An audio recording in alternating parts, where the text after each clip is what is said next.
Je pensais pas en arriver là, mais visiblement, il faut que ça parle, il faut que ça jase, hein, clairement, il s'agit bien sûr de drama. Voilà, non, je plaisante bien sûr. J'ai pas réussi à rester sérieux pendant plus longtemps. Aujourd'hui, nous allons réagir à un gros youtubeur qui a commenté, qui allait consommer à mon café-restaurant avec Marie, voilà le Maroon, n'hésitez pas, 57 rue des Petits Champs, il est toujours disponible, voilà, parce que c'est permanent. Bref, ce monsieur est venu, il a goûté, il a commenté, je ne sais pas ce qu'il a dit, je ne me suis pas spoilé, je me dois de regarder ce qui va se passer, qu'est-ce qu'il va dire, est-ce qu'il va critiquer, est-ce qu'il va atomiser. En fait, c'est un concept qu'il a fait, donc du coup, où il a en fait jugé les restaurants des youtubeurs, donc forcément, on a Fast Good Cuisine avec Pepe Chicken, Zach Nani qui a ouvert récemment aussi, Valouz, voilà, Valouz avec les burgers, les fameux burgers là, voilà, il y a plein de youtubeurs qui ont ouvert des restaurants ces derniers temps, surtout que voilà, c'était un peu le truc du moment, et je veux savoir, I want to know what he said. Il s'agit bien sûr de Gurky, voilà, alors Gurky, n'hésitez pas du coup à aller sur sa page YouTube, hein, allez cliquer tout de suite, vous allez sur sa page, parce que bien sûr comme on va faire du react, il faut que vous alliez mettre des vues chez lui également. Ça se trouve il a atomisé le café alors que je lui donne des vues, putain, Let's go. Aujourd'hui, je teste les restaurants de YouTubers. Ça va être l'occasion. Oh, attendez, ah oui, après, il y a Mister V et tout, c'est vrai. Oh, attends, je suis à droite, c'est bon, je suis là. Au menu, le restaurant Pepe Chicken de Fast Good Cuisine, Burgous de Valouz, Ah, le joli. tout nouveau café de Louis Pourquoi on est censuré? Pourquoi on est les seuls à être censurés? Pourquoi? Oh, ça part pas. Oh, ça va bien. San et Marie Palot, et encore plus de choses intrigantes à découvrir. J'ai devant moi une grande... Pourquoi il censure là? Il met le prix, il a dépensé 48 euros. San, youtubeur qui fait plein de vidéos sur le Japon d'exception, ainsi que Marie Palot, journaliste et animatrice. Les deux ont décidé de fusionner leurs influences pour avoir des produits qui mélangent le Japon et la Corée. Il est bon parce qu'il est très neutre. Tu sais, parfois tu peux cramer un peu dans les intentions, est-ce que le mec va en dire du bien, du mal, machin et tout. Pour l'instant, il est extrêmement neutre. Il y a rien du tout là. Je ne peux rien savoir sur ce qu'il va dire. J'aime l'emballage, j'aime le logo, j'aime la vibe. Et on va commencer tout de suite avec ça juste ici. Ça s'appelle des wagashi. Exactement, il commence avec les wagashi. Alors, ah putain, ça fait un petit moment qu'il est venu parce que là, ils ont déjà changé. Les wagashi là qu'il va déguster, ils sont déjà plus disponibles. Ça dure vraiment quelques semaines en fait, les wagashi qu'il crée. Il y en a certains qui sont permanents, il y en a d'autres qui changent. Là, par exemple, on est passé au Sakura Mochi. Et là, il a le Kouroubai Mochi, c'est la pétale de rose qui est tout à droite, enfin tout à gauche, pardon. Ensuite, je me souviens plus de tous les noms, mais il y a le Paris, enfin, il l'appelait Paris, celui qui est en bas à droite. Et celui qui est en haut à droite, du coup, en fait, c'était pour la période de Noël, c'est un sapin de Noël en fait. Donc, on va voir. Alors, c'est très bon, mais je vais être honnête, si tu t'attends à manger un bonbon, c'est pas un bonbon. Tu vois, c'est une pâtisserie, c'est un truc un peu particulier, tu vois. Petites pâtisseries japonaises qui ont été fabriquées directement sur place devant nous avec une pâte de riz. Putain, il a filmé et tout. Alors c'était pas le chef du coup, c'était son assistante. On en a 4 variétés juste ici. Commençons avec celle-ci, une bonne boule 3 couleurs. tout de suite. Mon premier wagashi, en plus du café Maru. Bon appétit. C'est mou. Wow. Eh écoutez là, le montage là, il a mis, j'ai vu là, hein, il a mis le truc noir sur le côté là, l'effet vignettage là, le petit son de violon et tout en mode film d'horreur là. On aperçoit une belle grosse. Il a remis la musique, c'est que ça va. Très moelleux, c'est très mou, quand même sucré. J'aime ça. Oh sérieux, il aime ça? Oh bah s'il aime celui-là, ça va. Celui d'après, je suis pas sûr qu'il va aimer. Celui où je suis sûr qu'il va aimer, c'est le rose. C'est le préféré de tout le monde. Dites-vous, la mangaka avec qui je travaille, elle aime beaucoup tester les pâtisseries japonaises comme ça. Je veux pas dire qu'elle est spécialiste, mais voilà, elle en consomme énormément. Elle est allée dans notre café-restaurant, elle a dit. En vérité, je vais vous être honnête, hein, franchement, les pâtisseries japonaises là-dessus, je suis ultra confiant. Je veux dire, c'est un chef pâtissier de Kyoto qui est venu explicitement juste pour ça. Petite anecdote, en fait, pendant le service, si vous voulez, on doit placer des wagashi en fait à l'entrée dans la vitrine qui est au rez-de-chaussée, alors que lui, il est au premier étage. Et au rez-de-chaussée, forcément, ces wagashi, ils sont là juste en tant que présentoir. Et personne ne va les manger. Et justement, personne ne va les manger. Ni les clients, ni le staff. Et le staff, chaque soir, ils aimeraient bien les manger, ils aimeraient bien les goûter, sauf que le chef, il dit non. Ça a été préparé par moi et c'est pas censé être consommé comme ça, ce ne sera pas consommé. Voilà, il a une philosophie très précise là-dessus. Donc oui, il les mange lui, j'imagine, mais non, il ne laisse personne les manger parce que pour lui, ce n'est pas représentatif de ce qu'il fait en termes de qualité. Donc il est très sévère envers lui-même. Ici, une sorte avec des petits flocons sur le dessus. Celui-ci est moins sucré, la pâte est un peu plus élastique, il y a moins de haricots à l'intérieur. La petite fleur rose, très mignonne, avec sur le dessus un peu de jaune non identifié. Je vais être honnête, moi non plus, je sais plus ce que c'est le jaune. Ça fait vraiment penser à un mochi. C'est très texturé. Celui-ci, c'est mon préféré. Ah, c'est son préféré. Je l'avais dit ou je l'avais pas dit? Non, mais franchement, c'est le préféré de beaucoup de gens, celui-là. Et il est pas là en ce moment. Une pâte un peu blanche, non identifiée. Tout ce que j'identifie, c'est le plaisir gustatif. Oh, Gurky! Oh, Gurky, t'es très gentil. Franchement, je sais pas ce qui arrive après. Ici, le plus étrange, on dirait un petit buisson ou le Pokémon entortillé. Là. Sac de nœuds. Oui, j'ai la rêve. Par contre, C'était un sapin de Noël. Rip Sakayama-san, le chef pâtissier, qui a bossé pour que ça soit un sapin de Noël. Ça me fait penser à une espèce de glaçage de cupcake japonais sur un lit de haricots. J'ai jamais mangé des pâtisseries comme ça. C'est vraiment spécial, vraiment original. Belle expérience.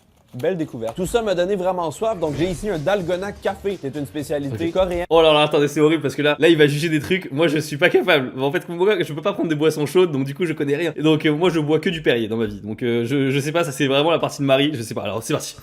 On nous a avisé de bien mélanger le café, donc j'y vais. C'est un café glacé, c'est mousseux sur le dessus, ça a l'air vraiment crémeux, ça a une belle couleur. Bon app. Oh! Je pense qu'il y a du lait de vache là-dedans. Hein. Ça goûte le pis. C'est très... C'est quoi ce commentaire, Gurki? Ça goûte le pis. Eh les Québécois, je sais que vous êtes drôles, mais c'est quoi cette expression? Mais dis juste qu'il y a du lait. Pourquoi ça goûte le pis? Quoi? Gurki intolérant au lait? Il y a chez nous option lait d'avoine, lait de soja et lait de... Oula, amande, voilà. Lait d'amande, lait d'avoine, lait de soja, il y a les 3 options. Donc vous pouvez demander hein, si jamais vous voulez pas du lait de vache. Il y a un goût assez puissant de café, donc pour les amateurs du goût signature café un peu amer, vous allez adorer. C'est beaucoup moins sucré que ce que je pensais. C'est rafraîchissant, c'est frais. En gros, c'est un café glacé un peu plus mousseux. Je valide ça aussi. On enchaîne avec ce qui m'excite le plus. Dans cette boîte se cache... Les témaris. Alors, je sais que Gurki a mangé des très très bons sushis. Pitié, les compare pas avec ça, s'il te plaît. Ce ne sont pas des sushis, ce sont des témaris. Pense plus à une fusion entre un onigiri et un sushi. C'est exactement ce que j'avais dit, mais faut vraiment penser à ça. De magnifiques témaris. Oh, sushi. merci. On en a ils sont beaux. Différents. Ils sont beaux. Mignons, hein? C'est incroyable, j'ai envie de les flatter. Commençons avec la... J'ai envie de les flatter. Alors là vous pouvez voir du coup il y a saumon, il y a thon, il y a dorade, il y a le poivron aussi. Alors j'ai très envie qu'ils disent genre saumon, thon, ouais, ok très bien. Et qu'ils disent après oh les légumes plus sympas. Quoi caresser? J'ai envie de les flatter, ça veut dire caresser. Me caresser mes boules? La boule de saumon. Une bouchée? C'est une grosse bouchée, hein. C'est dur. Une bouchée? Une bouchée. Bon appétit, itadakimasu. Wow! C'est quand même une grosse bouchée. Ouais, c'est beaucoup de Le riz. riz est assaisonné, petit goût vinaigré. Le saumon est bon. C'est assez simple, mais ça rentre dans la bouche. Oups. Yes, Gurki, s'il te plaît. S'il te plaît. Dis justement le saumon et le thon, tu dis ouais, ok, simple. Et c'est le reste. Moi, ma bataille, c'est le reste. Maintenant, j'essaye les petits saumons torchés avec un peu de sauce. Basique. Pas bon. En vrai, Ah ouais? quand même. Tant mieux. Je vais finir ma bouchée, c'est dégueulasse. C'est dommage qu'il ait pas pris la suggestion du chef parce que là il y a vraiment plein d'autres trucs à côté. Il y a les karage, il y a les koloké, il y a la patate douce, enfin, la salade de patates et aussi la soupe miso. Mais vas-y. Quand même une énorme portion. La quantité de riz est phénoménale. Je vais pas manger les autres pour l'instant. Je vais les donner à mon équipe qui sont sous-alimentés. Non, il l'a pas donné, il a pas mangé les légumes. Non, franchement, je vous le dis. Du coup, je vous le dis à vous. Mais en vrai, saumon et thon, forcément, c'est les classiques. On était obligé de les faire parce que c'est ce qui plaît le plus aux gens et c'est ce que les gens connaissent le mieux. Mais je vous le dis, hein, honnêtement, testez le shiitake, le champignon, il est sucré, genre légèrement, c'est incroyable. Il y a ça. La dorade aussi, elle est sympa parce qu'il y a la feuille de shiso vraiment qui est super intéressante en termes de goût. Il y a l'aubergine. L'aubergine, c'est le meilleur. Pour moi, l'aubergine, c'est le banger. Voilà, c'est le banger. Putain, il skip le meilleur là. Ah, dommage. Mais ouais, après, il est très gentil. Il est très gentil, tu vois. Globalement, ce qu'il a dit, c'est ouais, globalement, le saumon machin, ça casse pas 3 pattes à un canard, mais ça passe quoi, tu vois. Et bah, c'est globalement l'idée que je voulais. Moi, je voulais pas entre guillemets révolutionner le truc. C'est surtout sur les autres goûts que pour moi, c'est là où c'est intéressant. Pouvoir faire découvrir aux gens d'autres combinaisons entre riz vinaigré et les légumes en fait. C'est le moment Truffle! Est-ce que vous savez c'est quoi? C'est de la pâte à croissant qui est cuite dans un moule à gaufre. Putain, il a décrit ça parfaitement. Un croffle, en fait, c'est tout simplement un croissant qui n'est pas encore cuit, que tu gaufres. Et moi, je trouve ça extrêmement bon. Oh, ça, c'est la partie plus de Marie, mais vraiment, je trouve que c'est banger de malade ce qu'elle a fait. C'est simple, mais qu'est-ce que c'est bon. Pas trop bon pour le régime, mais voilà. On a du poulet frit sur le dessus avec une petite mayonnaise et une sauce katsu, ainsi que de la salade. Attention, extraction du croffle. À quoi ça ressemble un truffle? C'est vraiment la texture un peu molle d'un croissant, mais il y a du potentiel. J'y vais couteau-fourchette, un petit morceau de croffle, un petit morceau de poulet frit. Ça part. Bon appétit! Ça, il va kiffer. C'est vraiment bon. Poulet frit satisfaisant, bien assaisonné, assez croustillant, petite sauce délicieuse. Le tout sur un lit de pâte assez grasse comme je l'aime. Ouais, c'est quand même, voilà ce que je vous le disais. Hein, le croffle, c'est. Putain, il est super gentil, hein, Gurki. Hein, je vais être honnête, Gurki là, il nous sauce de ouf. Il est très simple. Bon, après, je me doutais bien en tant que youtubeur qu'il allait pas atomiser un truc, tu vois. En fait, c'est aussi l'occasion parce que je pense qu'il va aussi se permettre un truc négatif, tu vois, peut-être en bilan ou un truc comme ça. Il va dire un truc négatif et ça va être assez intéressant aussi d'avoir ce retour là de notre part. Salade à mon goût, un peu trop santé, mais sinon, ça se mange bien, c'est satisfaisant. Tout ce que j'ai à dire de ce café, c'est du positif. Félicitations pour votre... Gurki, je n'arrive pas.